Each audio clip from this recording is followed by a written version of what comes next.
Hello, this is Mandakini. Welcome back to my channel again. Today in this video, we discuss 5 important parts of computer.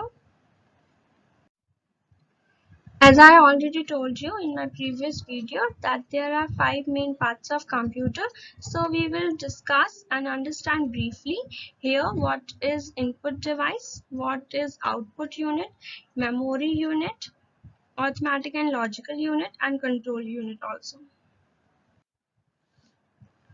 So input and output is what? The means of input and output in the computer have an important place because the user is directly related to these device and through these he does his work with the computer. Input output की मदद से हम direct अपना काम computer में कर सकते हैं. इनपुट एक ऐसी डिवाइस होती है जिसके थ्रू हम डेटा और कमांड्स को अपनी लैंग्वेज में देते हैं और वो उसको कन्वर्ट करता है बाइनरी कोड में और कहाँ सेंड करता है उसको सीपीयू में सेंड करता है.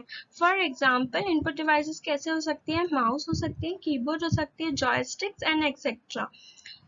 देन सिमिलरली आउटपुट डिवाइसेस भी वैसे ही कार्य करती हैं. The output devices provide us with the result obtained from the computer which are in the binary code by converting them into proper signals, language and pictures for us. Output devices क्या करती हैं? जो हम human readable form में हमें output देती हैं, जो बाइनरी कोड में होता है उसको ह्यूमन रीडेबल फॉर्म में चेंजेस करती हैं. और वो कैसे चेंज करके दे सकती हैं? या तो वो हमें सिग्नल, लैंग्वेज और पिक्चर्स में दे सकती हैं. तो आउटपुट डिवाइसेस क्या हो सकती है? Printer, monitors and speaker. Main functions of input units: receiving data and instructions by the user. Input unit के कुछ main functions होते हैं जैसे कि data और instructions को user के द्वारा receive करना, converting instructions and data into forms that are acceptable to the computer. Instructions जो हम देते हैं, data और commands जो हम देते हैं उसको computer acceptable form में वो बदल देता है. To make the computer available for the processing the data received by the user. जो डेटा उसने यूजर से रिसीव किया है उसे वो कंप्यूटर फॉर्म में अवेलेबल कर दे. तो ये 3-4 इंपॉर्टेंट की पॉइंट्स हैं और फंक्शंस हैं. फिर main functions of output unit. Output unit क्या कार्य करता है? Accepting the results obtained by the computer which are in the form of binary code. जो बाइनरी कोड में होता है उसको वो ह्यूमन रीडेबल फॉर्म में बदलता है. फिर to store the result obtained by the computer in the secondary storage unit. जो भी रिजल्ट्स होते हैं वो उसको सेकेंडरी स्टोरेज यूनिट में रखता है. Converting the result obtained by the computer into a form that is readable or understandable by the user. जो भी बाइनरी कोड्स होते हैं, जो भी इनपुट हम देते हैं उसको वो बाइनरी कोड से क्या करता है? एज अ यूजर वो बदल देता है. ठीक है. Then we have central processing unit. Central processing unit is known as a CPU.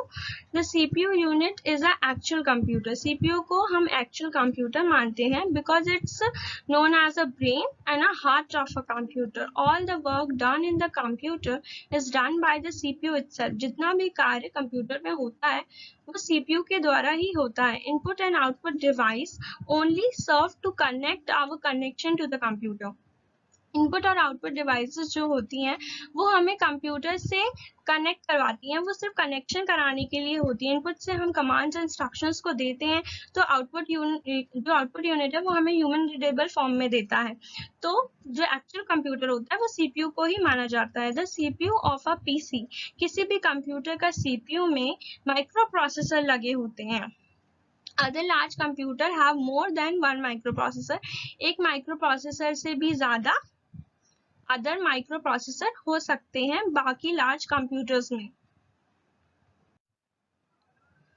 कुछ फॉलोइंग फंक्शंस हैं सीपीयू के भी. Instructions and data from main memory to register. वो क्या करता है? इंस्ट्रक्शंस और डेटा को मेन मेमोरी से रजिस्टर्स में डालता है. Execution of instructions in sequential. वो जितना भी एग्जीक्यूशन होता है इंस्ट्रक्शन का उसको सीक्वेंशियल डालता है. Transfer of output data from register to main memory when required. अगर जरूरत पड़ती है तो वो जो डेटा है उसको रजिस्टर से मेन मेमोरी में भी डाल सकता है. Then we have this block diagram. No, it's not block diagram, it's a flow chart. So this flow chart will help you to understand better. This central processing unit have three main parts, that arithmetic and logical unit ALU, control unit that is CU, and primary storage unit, further divided into also two parts, random access memory which is RAM, and read only memory, it's known as ROM. So arithmetic and logical unit क्या कार्य करता है? It perform all kind of unit arithmetic operations. जितने भी arithmetic operations होते हैं वो सारे arithmetic operation कौन करता है? Arithmetic and logical unit करता है, like addition, subtractions, multiplications and division and comparison also. किसी भी दो नंबर के बीच में इक्वल और नंबर ग्रेटर है या स्मॉलर है, वो वाला वो कंपैरिजन, मल्टीप्लिकेशन और सब्ट्रैक्शन सारे कार्य कौन करता है? अरिथमेटिक और लॉजिकल यूनिट करता है. It is made up of many such electronic circuits in which sending any two numbers from one side to the other end their sum. हम एक साइड से दो नंबरों को डाल भी सकते हैं और उनका हमें सम भी मिल सकता है. Different quads and comparison also. देन ये हमारे पास कुछ अरिथमेटिक, लॉजिकल और रजिस्टर के बारे में दिया है. तो अरिथमेटिक ऑपरेशंस कैसे हो जाएंगे? एडिशन हो जाएगा, सब्ट्रैक्शंस, मल्टीप्लिकेशन और डिवीजन को हम अरिथमेटिक ऑपरेशन बोलते हैं. और लॉजिकल ऑपरेशंस क्या होते हैं? Which is less than, greater than, less than, equal to, greater than, equal to और नॉट इक्वल टू. ये क्या है? लॉजिकल ऑपरेशंस है ये. फिर रजिस्टर्स क्या होते हैं? इट इज अ डिवाइस और a means in which that is stored. एक ऐसी डिवाइस और मीन्स जिसमें डेटा स्टोर्ड होता है. The register consist of very high speed temporary registers. Temporary registers से ज्यादा रजिस्टर्स में हाई स्पीड होती है. The register have the highest position in the memory hierarchy.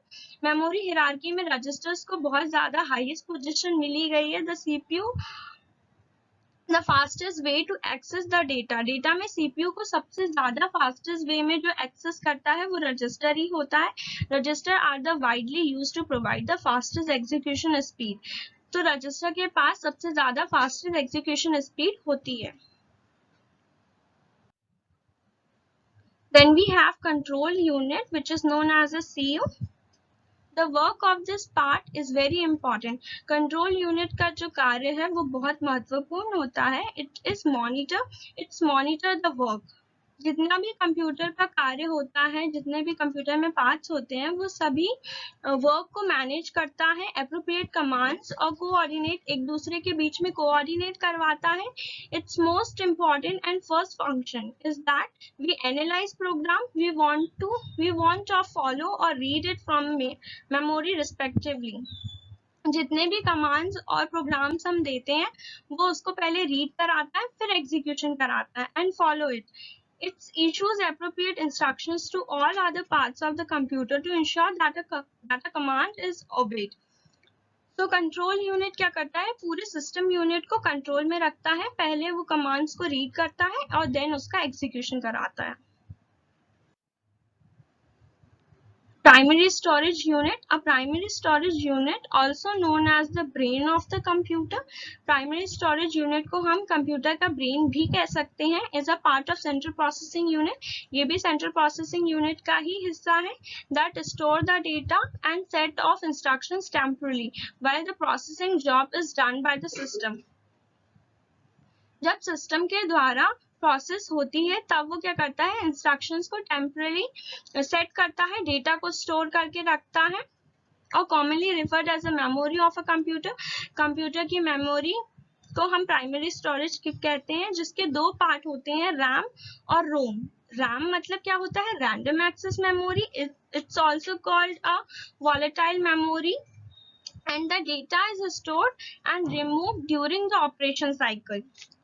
जब लाइट गोल हो जाती है, एज्यूम करिए अगर लाइट गोल हो जाती है तो जो डेटा हमने डाल के रखा है जो आपके रैम में सेव है वो भी लाइट गोल होने के साथ क्या होता है, गायब हो जाता है, चला जाता है, वो स्टोर नहीं हो रहता है।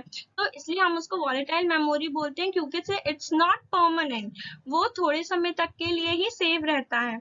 और रोम, it's read-only memory. It's a non-volatile memory. It's a part of the memory which contains the program like boot program, BIOS program, which are essential for the computer to be run. तो रोम एक ऐसी memory है, जब हम computers को manufacture करते हैं, जब हम एक ऑपरेटिंग सिस्टम तैयार करते हैं, तभी इस रोम में हम इंफॉर्मेशंस को डाल देते हैं और सिर्फ हम उसको रीड कर सकते हैं, ना कि उसको राइट कर सकते हैं। तो सिर्फ ये रीड ओनली मेमोरी, नाम से ही पता चलता है कि हम इसमें सिर्फ रीडिंग कर सकते हैं, उन इंफॉर्मेशंस को पढ़ सकते हैं जो मैन्युफैक्चरिंग के टाइम पर डाले जाते हैं। तो जो बायोस होता है उसका जो फुल फॉर्म है वो बेसिक इनपुट आउटपुट सिस्टम कहलाता है। Thank you for watching. Please like it, share it and subscribe it. Don't forget to click the bell icon also.